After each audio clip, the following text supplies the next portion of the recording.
The Vergus Show is brought to you by Spanky Stone Hearth, casual fine dining on beautiful Rose Lake. Vergus State Bank, your locally owned community full-service bank. Vergus Event Center for gatherings large or small, including weddings. Vergus Liquor Store, where all the profits profit Vergus. Make the right call. Call Hanson's, the most trusted name in plumbing and heating. Hi, welcome to the Vergus Show. I'm Sherry Hanson. Thanks for joining me again. We're back with Josh Hanson at Spanky Stone Hearth and the lovely fire. I think this is one of the things that I just love about the winter time at Spanky Stone Hearth. Yeah, it's just, and everybody wants a fireplace table, don't they? That's true. That is so true.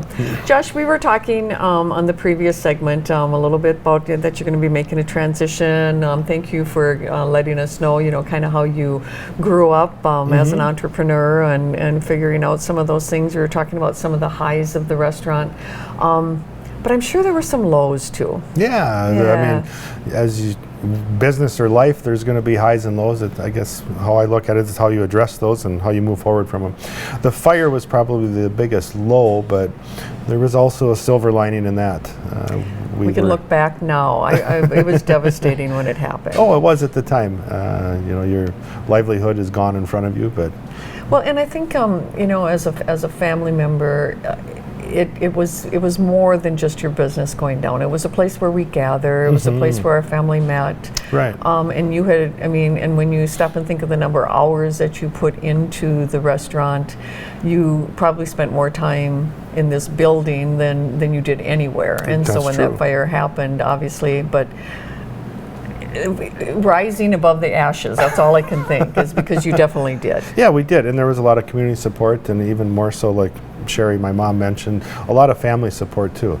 We had our Christmas gatherings here, Easter gatherings, all events and holidays. We had family events here as well, and that was taken away. But at the same time, we were able to rebuild the restaurant in a manner that allowed for some more guests, better facility to work out of for the staff. So in the end, it did work out okay. Yeah, the kitchen, just if you remember, because I worked out here for George and Marjorie Frankberg, okay. and so I worked in that kitchen and served and stuff out of it when I was a young person, and it only got worse as the years went by, and so in a way, the fire was kind of a blessing to get a new kitchen out of it. It was, and I think anybody that's been in the industry that has worked in the kitchen at any restaurant for that matter has realized you're in some pretty warm conditions. You usually don't get a view of the lake from the kitchen when you're working at night. So we took that into consideration when we rebuilt the restaurant, and we built the kitchen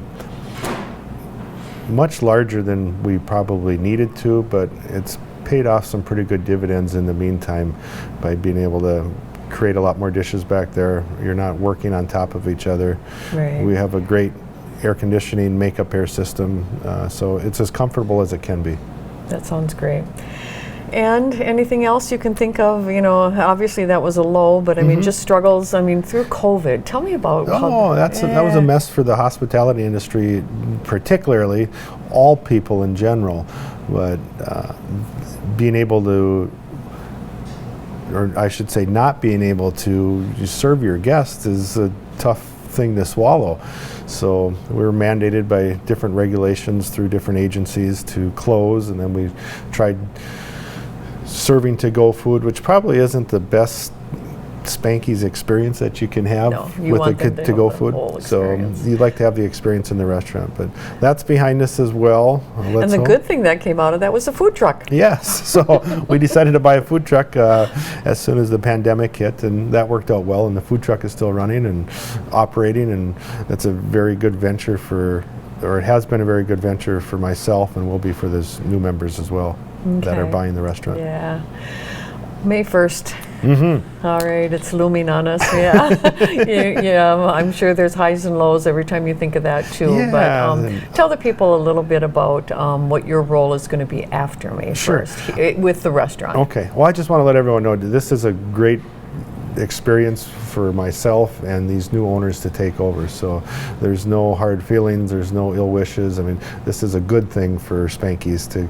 It's a best case scenario. It really is Yeah. for these young guys to take over. They've all been here for many years, so they know the ins and outs of the operation. So. Well, tell me a little bit about each one of them. Tell me about Matthew Hansen. Sure. So the nice thing, it's going to stay in the family. Matthew's my cousin, been working hand in hand with me on a daily basis for probably the last 10 to 15 years. He really is kind of my sidekick, if you Yeah, will. he really is. He does a lot of the accounting at the restaurant. He does payroll at the restaurant, but he's also the head bartender and the bar manager. And then you have Matthew Casper. Yeah, you have, yes, Mike Casper. Mike Casper, excuse me. Mike's been here for a well amount of years, I think probably 11 years now. He's really taken a leadership role in the kitchen. He's respected in the kitchen, and he has such a creative mind and a very good business sense to him too.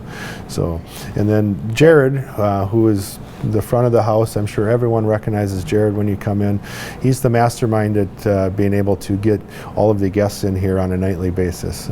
So this is a great combination of three people that are very strong in all of their suits at the restaurant, and I can only see it expanding and growing and thriving from here. I think the one comment that you made to me, Josh, was why wouldn't I want to give the experience that I had at 25 to three Right. people that I respect and Yes. you know, and so it's just kind of.